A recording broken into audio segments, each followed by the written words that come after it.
This is Gabriel Wrench with the CrossPolitic Daily News Brief for Wednesday, November 11th, 2020. Portland is crazy. The CDC is crazy. Barr offers some sanity, but the election, the COVID, and politicians are going insane. I'll get there. Hold tight. Remember, if you come across any news stories you think we might need to cover, please send it to news@crosspolitic.com. I actually have a couple articles from our emails, from listeners that sent emails in. So thank you for that. News@crosspolitic.com. Portland goons, new thuggery. This is according to the New York Post. As one of 5 members of Portland's city council, Dan Ryan cast the deciding vote against defunding the city's cops, who had to return the favor only hours later as lefty goons attacked Ryan's home. 2 commissioners, as they're titled, voted to cut the Portland Police Department budget by $18 million, or 8%, Thursday. Ryan provided the third vote against it, whereupon the city's protesters marched to his house, shouting, shattering glass, and lighting flares on his front lawn.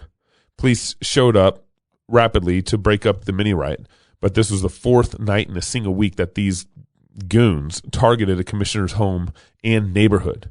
Mayor Ted Willer had to move out of his house in order to spare his neighbors from these mobs. Portland is just insane. CDC recommends hosting Thanksgiving dinners outside and requiring guests to wear a mask. No, thank you. According to Discern.com, the Center for Disease and Control Prevention have released new guidelines for Thanksgiving celebrations in the U.S. as cases continue to surge. The CDC said that celebrating virtually or with members of your own household only poses the lowest risk, while celebrating with other households or with college students returning home has varying levels of risk. The health agency also suggests having gatherings mostly outside and encourage mask wearing and social distancing. It also said people should avoid potluck-style dinners and encourage guests to bring their own food. How about these Levitical laws?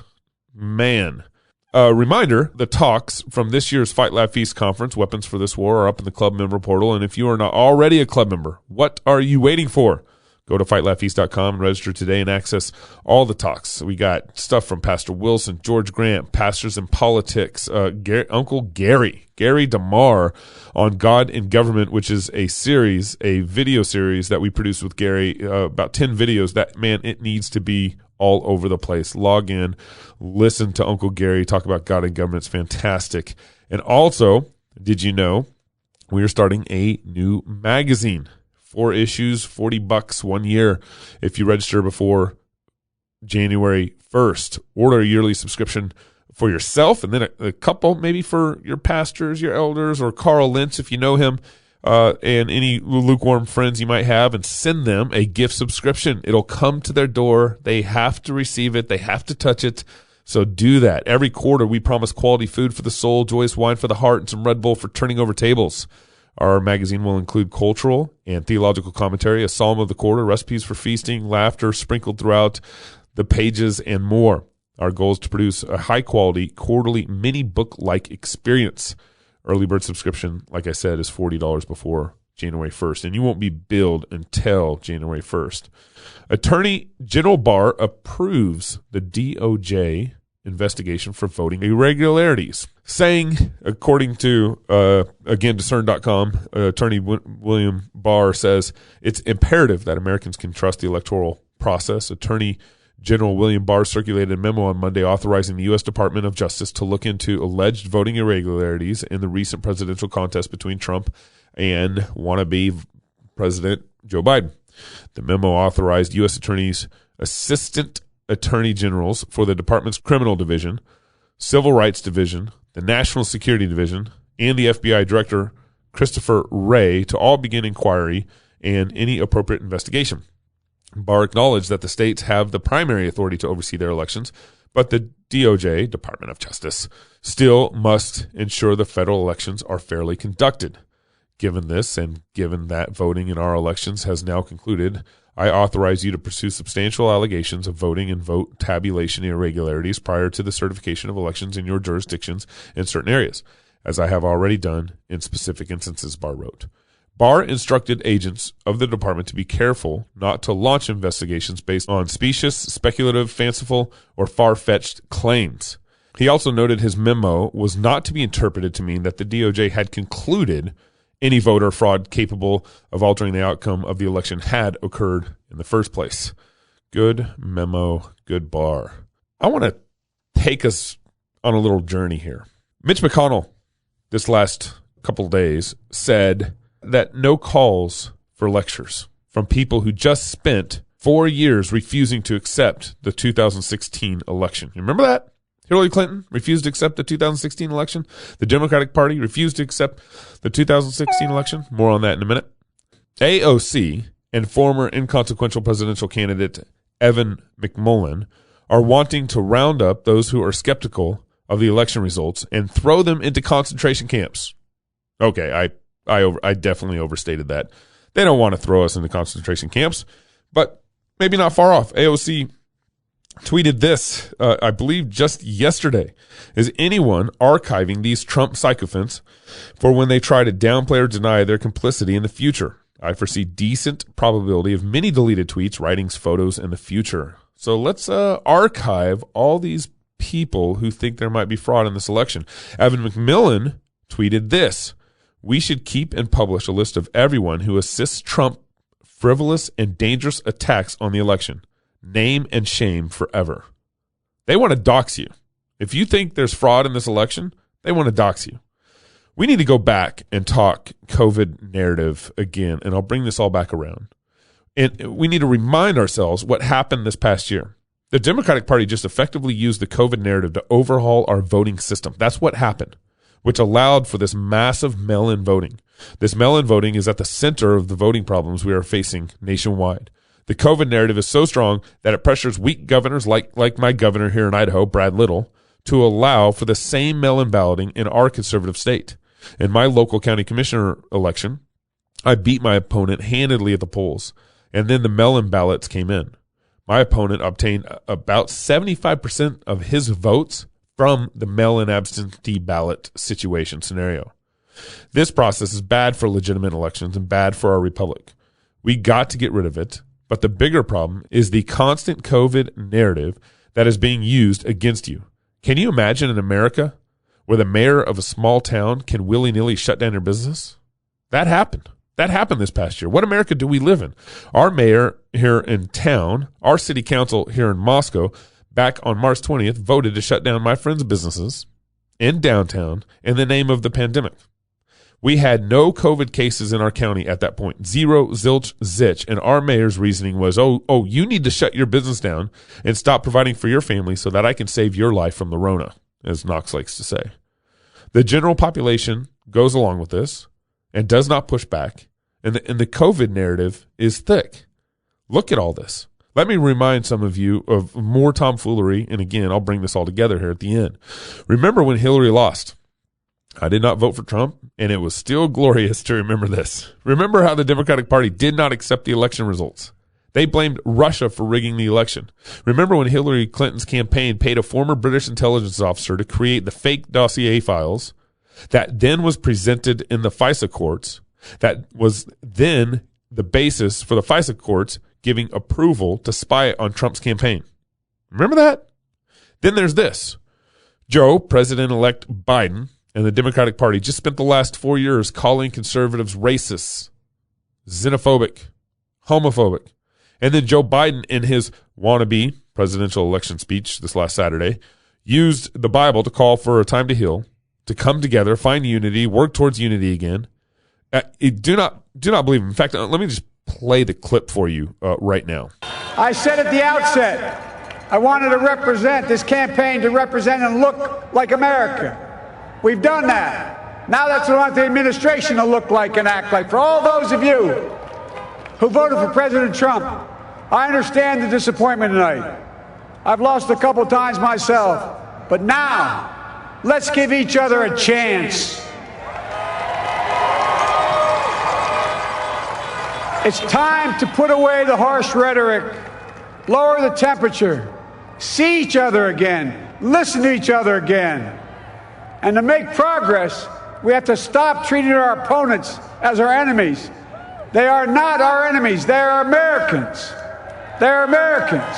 The Bible tells us to everything there is a season, a time to build, a time to reap, and a time to sow, and a time to heal. This is the time to heal in America. Wow. And apparently a time to murder babies, too. He doesn't have a problem with that either. This is the kind of shenanigans that the Democratic Party is playing on us. They are playing you. They are playing America. They are playing their own party. He does not really believe himself, and neither do I, and neither should you, that he really cares one whit about unity. The Democrats brought you Russiagate while Hunter Biden was making money off Russia. The Democrats brought you the Me Too movement while Hollywood was covering it up. The Democrats brought you Judge Kavanaugh while Joe Biden's accuser was swept under the rug. The Democrats tried to impeach Trump back in January. I can't believe that President Trump was impeached this last year. I can't even remember that. I can't even fathom that news cycle actually still happened presently in this year. The Democrats do not want peace. They don't want unity. They want power and compliance. That's what every move they've done this last year, in the last 4 years of President Trump's administration, is they want power and compliance. And everything that they've thrown at Trump, they themselves have been doing. They've been playing with Russia. They've been playing with Me Too. You know, Joe Biden gets away from not having, his accuser being heard and all that stuff. It's been the exact thing that they've been charging Trump of doing, they have been doing themselves. So this brings me to a local example here on how we are being played. Our city council had their usual Monday meeting this last week, and their medical advisor literally just gaslit half of Moscow. The medical advisor blamed those who don't wear a mask for our COVID problems, while at the same meeting, the city supervisor, who wears a mask all over the place, I've seen him in town, was at home because he tested positive for, yes, you guessed it, the Rona. And here is a clip of the city council, their medical advisor, gaslighting us. We've done a lot of contact tracing, and we have not traced it back to the classrooms where we have the hand sanitizer, we're wearing the masks, and places where social distancing is happening. We have traced it back to our rural surrounding communities where they don't mask. We have traced it back to members of the Moscow community who don't believe in wearing masks.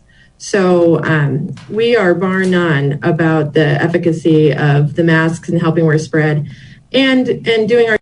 I can't finish that clip. That's just unbelievable. They have our Moscow city supervisor was on that Zoom call in that meeting at home. He was at home because he tested positive for COVID. He wears a mask all over the place. And then she blames the rural communities. She blames those who don't want to wear masks as the COVID case problem. It's important to note that most of the cases in our county are in the age range of 19 to 30-year-olds, which is, we're in a college town. That's the college demographic. That's the best demographic that should be building herd immunity. That's not coming from rural communities. These cases are probably coming from University of Idaho because our University of Idaho is forcing their students to get tested. Forcing them. It's quite amazing. And shouldn't hospitalizations be the most important data point we should be tracking? Should that be the most important data point? Hospitalizations? Not who gets the coronavirus. It's who's getting affected or hurt or possibly at risk with the coronavirus. That's what we should be tracking. We have had almost zero COVID hospitalizations. I think I heard around 3, but let's just say less than 10 since March. Since March, there's no rush on our hospitals. If you're under 20 years old, you're more likely to die from the flu than from the virus. It doesn't, but here's the thing. They don't want to talk narrative. They don't want to have real conversations. They just want to pick and choose the science they listen to while rejecting any science that counters their narrative. The COVID narrative is thick. We really do need to recover the importance of local elections and sound election standards to go along with that. We really do. I mean, imagine if we actually had a courageous, solid city council, we wouldn't be bothered by the coronavirus shutdown at all. We wouldn't. Imagine if your local county commissioners were standing up for your rights, your First Amendment rights. Imagine if county commissioners were standing up for your right to provide for your family. That whatever's going on nationally wouldn't affect you locally because you have strong leadership locally. Our Constitution, make no mistake, but our Constitution is on life support, and it's on life support not because the piece of paper the Constitution is written on is dying, not because the Constitution's dying, but it's because we are dying. It's because the church is dying. You have heard me bring this up before. Surveys show that there are probably about 45 million Christians here in the U.S. How come the LGBT gets their cultural agenda through? How come they get it passed? How come all their agenda is getting instituted? And the Christian community can't do squat. We have no impact on culture. We, supposedly 45 million Christians here in the U.S. and, max 6 million LGBT. And yet LGBT gets, transgendered library time. LGBT gets Obergefell. They got the Supreme Court to classify transgendered confusion as placing them under the 1964-65 Civil Rights Acts. They got Obamacare. It just goes on. The LGBT get their agenda through. They are pushing their agenda on our culture, on our society, and the church is impotent. The church is anemic. The church needs reformation and revival. This is what that shows us. One of the encouraging things that took place this last year was our Fight, Laugh, Feast conference, which again will be happening next October 14th, 15th, 16th. But those who showed up were there because they loved Jesus and all of his word. They wanted to fight. They wanted to find a like-minded group of believers.